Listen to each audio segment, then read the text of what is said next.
নমস্কার বন্ধুরা, সকলকে আমার চ্যানেলে স্বাগত। প্রবীণদের জন্য বিরাট বড় সতর্কতা। নিমেষের মধ্যেই সর্বশান্ত হয়ে পড়ছে বহু প্রবীণ। জালিয়াতি চক্রের এবার নয়া ফাঁদ। বেছে বেছে টার্গেট করা হচ্ছে শুধুমাত্র প্রবীণ ব্যক্তি অর্থাৎ সিনিয়র সিটিজেনদেরই। নিমেষের মধ্যে ওটিপি ছাড়া উধাও হয়ে যাচ্ছে অ্যাকাউন্ট থেকে লক্ষ লক্ষ টাকা। প্রতারণা চক্র এবার নয়া পদ্ধতিতে ওটিপি ছাড়াই সেভিংসের পাশাপাশি ফিক্সড ডিপোজিট থেকেও প্রিম্যাচিওর হিসাবে হাতিয়ে নিচ্ছে লক্ষ লক্ষ টাকা মাত্র কয়েক সেকেন্ডের মধ্যেই। কিভাবে এই প্রতারণা চক্র কাজ করছে, এই প্রতারণার হাত থেকে কিভাবে বাঁচবেন এবং নিজের টাকা কিভাবে সুরক্ষিত রাখবেন এবং এই ঘটনা নিয়ে ব্যাংক কর্তৃপক্ষ বা কি বলছেন, সকল কিছু আজকের ভিডিওতে বিস্তারিতভাবে আলোচনা করব। ভিডিওটি সকলের জন্য অত্যন্ত গুরুত্বপূর্ণ, তাই প্রথম থেকে শেষ পর্যন্ত অবশ্যই ধৈর্য সহকারে দেখবেন এবং ভালো লেগে থাকলে অবশ্যই একটি লাইক করবেন এবং সকলের সঙ্গে শেয়ার করবেন।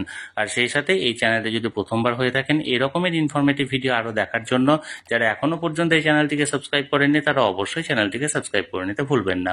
তাহলে চলুন আমরা বিস্তারিত দেখে নিই। সর্বপ্রথমে আমরা জানবো ঘটনাটি ঠিক কি ঘটেছিল এবং ঠিক কিভাবে অর্থাৎ কোন পদ্ধতি অবলম্বন করে প্রতারণা চক্র নিমেষের মধ্যে ওটিপি ছাড়াই সমস্ত প্রবীণদের সেভিংস এর পাশাপাশি ফিক্সড ডিপোজিটকেও প্রিম্যাচিওর করে সমস্ত টাকা ভাঙিয়ে নিচ্ছে সেই ব্যাপারে। সম্প্রতি বেহালার প্রবীণ বাসিন্দা সুজিত সেনের সাথে এই ঘটনাটি ঘটেছে।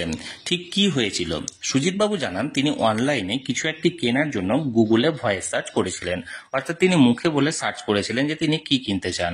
তখন গুগলে সেই প্রোডাক্টের উপর বেশ কিছু সাইট থেকে তার একটা দাম সহ বিভিন্ন বিবরণ সামনে আসে এবং সেই রকমই একটি সাইটে তিনি এন্ট্রি করেছিলেন এবং সেই সাইটে সেই প্রোডাক্টের উপর একটি বিস্তারিত বিবরণ সহ একটি টোল ফ্রি নাম্বার তাকে দেওয়া হয় বা পাঠানো হয়।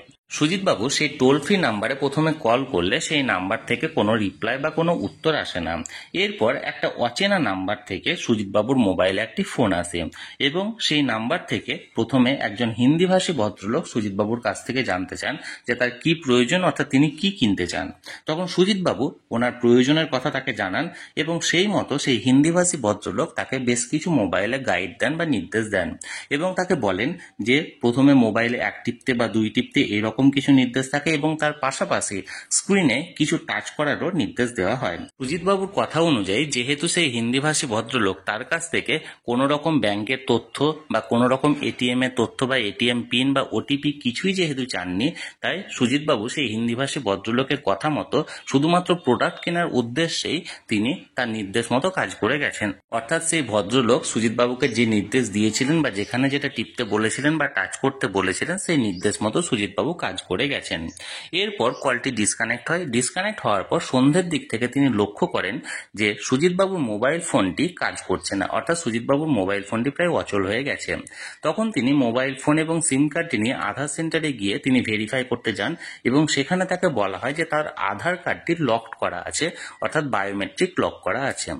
এরপর সুজিতবাবু এটিএম সেন্টারে যখন ব্যাংকের ব্যালেন্স চেক করতে যান তখন ওনাকে বলা হয় your ATM pin is incorrect, অর্থাৎ তার এটিএম পিনটি সচল নয়। এরপর তিনি ব্যাংকে খোঁজ নিয়ে জানতে পারেন ওনার সেভিংস অ্যাকাউন্ট থেকে প্রায় 4,35,000 টাকা খোয়া গেছে। এরপর তিনি ওই অ্যাকাউন্টের যাবতীয় ডিটেলস ব্যাংকের তরফ থেকে চেক করেন এবং দেখা যায় শুধু সেভিংস অ্যাকাউন্ট নয়, তার ওই অ্যাকাউন্ট থেকে যে সমস্ত ফিক্সড ডিপোজিট করা ছিল সেই সমস্ত ফিক্সড ডিপোজিট থেকে আরও 10,20,000 টাকা উধাও, অর্থাৎ সেভিংস প্লাস ফিক্সড ডিপোজিট উভয় কিছু মিলে তার ব্যাংক অ্যাকাউন্ট থেকে মোট 14,50,000 টাকা খোয়া গেছে। এই ব্যাংক প্রতারণার শিকার হয়ে কার্যত ভেঙে পড়েছেন অসহায় বৃদ্ধ সুজিতবাবু। এই প্রতারণার ব্যাপারে কি জানাচ্ছে ব্যাংক কর্তৃপক্ষ? ব্যাংকের তরফ থেকে জানানো হয়েছে যদি কোনো ইউজার ইন্টারনেট ব্যাংকিং বা কোনো ব্যাংকের অ্যাপ ব্যবহার করে থাকেন এবং সেই সম্পর্কে সেই ইন্টারনেট ব্যাংকিং সম্পর্কে বা সেই অ্যাপ সম্পর্কে কোনো তথ্য যদি হ্যাকাররা পেয়ে থাকে তাহলে সেক্ষেত্রে এরকম জালিয়াতি করা সম্ভব। অর্থাৎ এক কথায় বলতে গেলে আপনি যদি ইন্টারনেট ব্যাংকিং ব্যবহার করে থাকেন বা কোনো ব্যাংকের অ্যাপ ব্যবহার করে থাকেন সেক্ষেত্রে ওটিপি ছাড়াই বা পিন ছাড়াই কার্যত ফাঁকা হয়ে যেতে পারে আপনার অ্যাকাউন্ট যদি সেই সম্পর্কে তথ্য পেয়ে থাকে হ্যাকাররা। এবার অনেকেই প্রশ্ন তুলতে পারে এই জালিয়াতিগুলো কেন বেছে বেছে শুধুমাত্র সিনিয়র সিটিজেনদের সাথেই করা হচ্ছে। তার মূল কারণ হিসাবে যেটা উঠে আসছে সেটি হলো প্রবীণরা তুলনামূলকভাবে স্মার্টফোন ব্যবহারে অনেকটাই অনভিজ্ঞ অন্যের তুলনায় এবং তারা সহজেই বিশ্বাস করে অন্যদের কথা এবং তারা অনেকটা না জেনেই বিভিন্ন লিঙ্কে বা বিভিন্ন সাইটে ক্লিক করে থাকে। এর ফলে তাদেরকে সহজেই টার্গেট করা সম্ভব বলে এই ফাঁদটি শুধুমাত্র প্রবীণ নাগরিকদের উদ্দেশ্যে পাতা হচ্ছে। এই প্রতারণা রুখতে কোন কোন সতর্কতা অবলম্বন করা উচিত, অর্থাৎ কি কি করবেন এবং কি কি করবেন না। সর্বপ্রথমে হচ্ছে, আপনি যদি ইন্টারনেট ব্যাংকিং বা কোনো ব্যাংকিং অ্যাপ ব্যবহার করে থাকেন বা কখনো ইউপিআই ট্রানজ্যাকশন করে থাকেন, তাহলে সেক্ষেত্রে সর্বপ্রথমে আপনি নজর রাখবেন যে আপনি আপনার মোবাইলের যে স্ক্রিন রেকর্ডার আছে সেটি অন করা আছে কিনা। অর্থাৎ এই স্ক্রিন রেকর্ডার কখনোই অন করে এই ধরনের কোনো ট্রানজ্যাকশন আপনি করবেন না। দ্বিতীয়ত হলো, অযাচিত বা নতুন কোনো অ্যাপ যেটি সাধারণত সোশ্যাল মিডিয়ায় তার লিঙ্ক ঘুরে বেড়ায়, সেই ধরনের কোনো অ্যাপ আপনারা কখনোই নিজের মোবাইল ফোনে ডাউনলোড করবেন না। যদি কখনো কোনো অ্যাপের প্রয়োজন হয়, সেটি নির্দিষ্ট প্লে স্টোরে গিয়ে আপনি ভেরিফাইড অ্যাপ আপনি অবশ্যই ডাউনলোড করতে পারেন। অযাচিত বা নট ভেরিফাইড কোনো অ্যাপ কোনো লিঙ্কের মাধ্যমে কখনোই নিজের মোবাইলে ডাউনলোড করবেন না। এরপর যেটি করবেন না সেটি হলো, অজানা অচেনা কোনো নাম্বারের ফোন প্রথমত রিসিভ করবেন না। কিন্তু না জেনেই যদি এরকম কোনো ফোন রিসিভ করে থাকেন, তাহলে দেখেন যদি এই ফোনে এরকম কোনো নির্দেশ দেওয়া হচ্ছে যে আপনি 1 টিপুন বা 2 টিপুন বা এই জায়গায় টাচ করুন বা সেই জায়গায় টাচ করুন, তাহলে সেক্ষেত্রে ইমিডিয়েট সেই কলটিকে কেটে দিন। এরপর যেটি করবেন না সেটি হলো, অনেক সময় সোশ্যাল মিডিয়ায় বিভিন্ন রকমের ক্যাশব্যাক বা বিভিন্ন রকমের হেভি ডিসকাউন্ট কোনো প্রোডাক্টের লিঙ্কে দেওয়া থাকে এবং বলা হয় যে এই লিঙ্কে ক্লিক করে এই প্রোডাক্টটি বাই করুন, তাহলে সেক্ষেত্রে আপনি বিশাল এক অঙ্কের ক্যাশব্যাক পেয়ে যাবেন বা বিশাল টাকা ডিসকাউন্ট পেয়ে যাবেন। এবং অনেকেই সেই লোভে পড়ে সেই লিঙ্কে ক্লিক করে সেই প্রোডাক্টটি কিনতে যায়, কিন্তু তারা নিজের অজান্তেই সেখানে লিঙ্কে ক্লিক করার পরেই নিজের সর্বনাশ ডেকে আনে। তাই কখনোই এরকম হেভি ডিসকাউন্ট বা ক্যাশব্যাকের লোভে ফাঁদে পা দেবেন না এবং এর ফলে কোনো রকম কোনো লিঙ্কে ক্লিক করবেন না। এরপর যেটি করবেন না, আপনাকে যদি কোনো অজানা নাম্বার থেকে কোনো মেসেজ বা আপনার ইমেল আইডিতে যদি কোনো ইমেল আসে, তাহলে সেই ইমেলের কোনো রকম কোনো রিপ্লাই দিতে যাবেন না।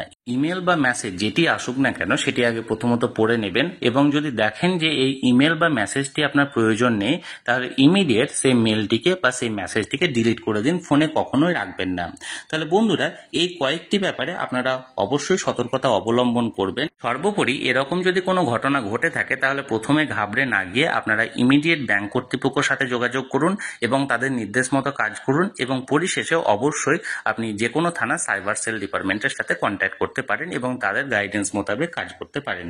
তাহলে বন্ধুরা, এই প্রতারণার হাত থেকে বাঁচতে গেলে একজন প্রবীণ নাগরিকের পাশাপাশি একজন সাধারণ মানুষও কি কি সতর্কতা অবলম্বন করবেন বা কি কি কাজ করবেন, কি কি কাজ করবেন না, সেই নিয়ে আজকের ভিডিওতে বিস্তারিত জানানোর চেষ্টা করলাম।